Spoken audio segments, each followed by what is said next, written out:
In the year 370, in June, Wang Meng gathered 60,000 soldiers in the eastern outskirts of the capital of the Qin kingdom, Ba, bidding farewell to the Qin king Fu Jian, and departed to attack the Yan kingdom.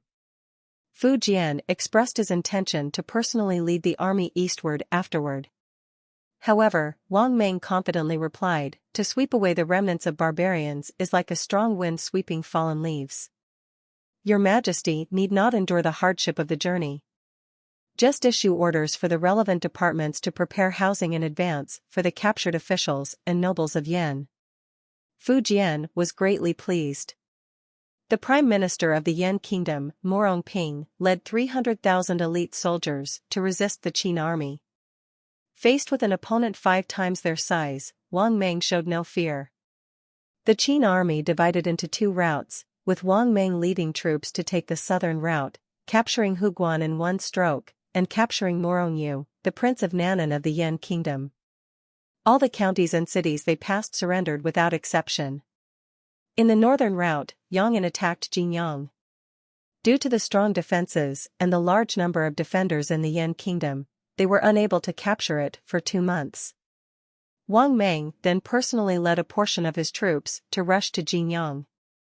Upon arrival, Wang Meng wasted no time and immediately surveyed the city, devising a brilliant strategy to overcome the enemy. He ordered his soldiers to secretly dig a tunnel overnight, then sent several hundred brave men to infiltrate the city through the tunnel. With a loud cry, they emerged from the tunnel, killing the Yan defenders at the gates, opening the city gates. The Qin army poured in, swiftly capturing the entire city of Jinyang in an instant, and also capturing Morongzhuang, the prince of Donghai of the Yan kingdom. When Ping heard the news, he was shocked and terrified. In October, Wang Meng led his troops southward, heading straight for Luchuan to confront Ping. The forces under Wang Meng were few in number, facing a significant disparity in numbers compared to Ping's Yan army. Ping believed that Wang Meng's army, being isolated deep in enemy territory, would soon run out of supplies, intending to wear down the Qin army through attrition. However, before the battle even began, Wang Meng dispatched 5,000 elite cavalrymen under the cover of night to secretly circumvent and set fire to the Yan army's supply lines. The flame soared into the sky, visible even to the officials and civilians of the Yan capital, Yi City. The Yan emperor, Wei, was greatly frightened and reprimanded Ping severely, ordering him to distribute the money and goods he had privately embezzled from selling water and firewood, as well as extorted from the people, to the soldiers. He also urged Ping to engage in battle. Thus, a major battle between Qin and Yan commenced.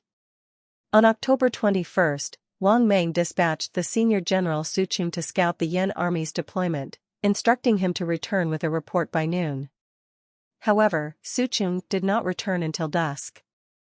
Wang Meng was furious and demanded to execute Suqing. The Grand General Deng Cheng persisted in his request, saying, "Suqing is under my command, and although it is true that delaying the deadline warrants execution, given our outnumbered situation and the impending battle tomorrow morning, we should pardon Suqing for now. As a senior general, he should be given some leniency." Deng Cheng is willing to join forces with Suqing to redeem his fault in the decisive battle. Wang Meng disagreed. As a result, Deng Cheng became extremely angry. He returned to the military camp and urgently sounded the war drums, leading the soldiers to prepare to attack Wang Meng. When Wang Meng inquired about the reason for Deng Cheng's actions, Deng Cheng said, "We have received the decree from the king of Qin to campaign against distant enemies, but now there are internal enemies seeking to destroy each other. I want to eliminate him first." Wang Meng could not help but laugh and cry at Deng Cheng's display of loyalty and care for his subordinates, so he pardoned Suqing. Deng Cheng went to Wang Meng to apologize for his behavior. Wang Meng took his hand and said, "I was just testing you, General. If the Grand General treats his subordinates like this, then how much more so for the country? I am no longer worried about the enemy." On the day of the major battle, the Yan forces were numerous. Wang Meng said to Deng Cheng, "Today's battle cannot be won without the general breaking through the formidable enemy formation. The key to victory lies in this moment." "General, give it your all for this endeavor." Deng Chong said, "If you could appoint me as the Colonel Director, you wouldn't have to worry about this." The Colonel Director is a secret inspector who oversees the capital and its surrounding areas.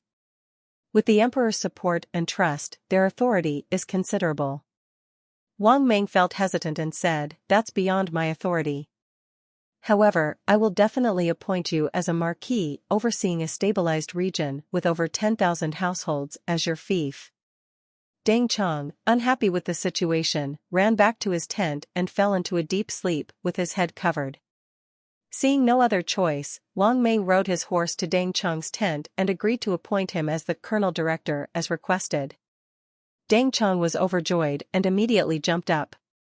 Then, in the military tent, he indulged in hearty drinking. Afterwards, along with Zhang Hao and Su Qing, he mounted their war horses, brandished their spears, and charged towards the Yan army formation. They attacked the Yan army formation 4 times, seemingly moving through it effortlessly, killing and injuring hundreds of Yan soldiers and officers. By noon, the Qin main forces advanced further, causing a major defeat for the Yan army. Over 50,000 were captured or killed in battle. Pursuing their advantage, the Qin forces continued to chase down the retreating Yan soldiers, resulting in over 100,000 casualties, either killed or surrendered. The Yan army commander, Morong Ping, fled alone on horseback back to Yi City. The defeated Yan soldiers scattered in all directions. Wang Meng led the main army to advance rapidly, surrounding Yi City. After taking control of the areas near Yi City, Wang Meng issued public security regulations and strictly enforced them. The once lawless environment, where bandits and thieves roamed freely during the day, now became peaceful and stable. The Qin army maintained strict discipline, and no soldier dared to harm the civilians. The laws of the Qin dynasty were simple and clear, and the policies were not harsh. The people of Yan rejoiced in their newfound peace and prosperity.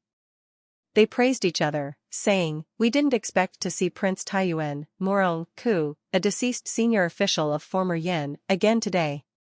Upon hearing this, Wang Meng sighed and remarked, "Morong Ku is truly an extraordinary individual, worthy of being called a relic of ancient love." He specifically arranged the highest standard of ceremonies to honor Morong Ku. In November, Fu Jian personally led 100,000 elite soldiers to rendezvous with Wang Meng at Yi City. The ministers of Yan, along with hostages from Fuyu, Goguryeo, and other tribes, opened the north gate of Yi City at night to allow the Qin army to enter. The Yan emperor, Morong Wei, and his powerful minister Morong Ping abandoned the city and fled. They were later all captured by the Qin general Zhu Wu and brought back to Yi City. The renowned general of the Qin dynasty, Guo Qing, pacified the remaining Yan forces in various counties in Liaodong, officially bringing an end to the Yan kingdom. When Morong Wei was brought before Fu Jian demanded to know why Morong Wei didn't surrender and instead chose to flee. Morong Wei replied, "A fox wants to die in its own den. I simply wish to be buried in my ancestors' tomb." With just this sentence, Fu Jian was moved by compassion and released Morong Wei, ordering him to return to the royal palace and lead the civil and military officials to surrender, completing the formalities of the fallen state. Governors, prefects, and tribal leaders from all regions of the Yan dynasty surrendered to the Qin dynasty. In total, the Qin dynasty gained 157 commanderies, 2.46 million households, and 9.99 million people. Fu Jian bestowed honors upon Wang Meng, promoting him to the rank of Marquis of Qinghe Commandery and granting him the mansion of Morong Ping, a senior official of the former Yan dynasty. Additionally, he offered Wang Meng 55 beautiful women, including concubines and dancers, as well as 100 fine horses and 10 luxurious carriages. However, Wang Meng firmly refused to accept them. Wang Meng stationed himself in Yi City, governing the 6 provinces newly occupied by the Qin dynasty from the former Yan dynasty. In the new government, Wang Meng selected individuals based on both moral integrity and administrative abilities, regardless of their social status. He abolished the harsh old laws of the former Yan dynasty, reduced corvée labor, and lowered taxes, stabilizing the people's hearts and fostering economic development.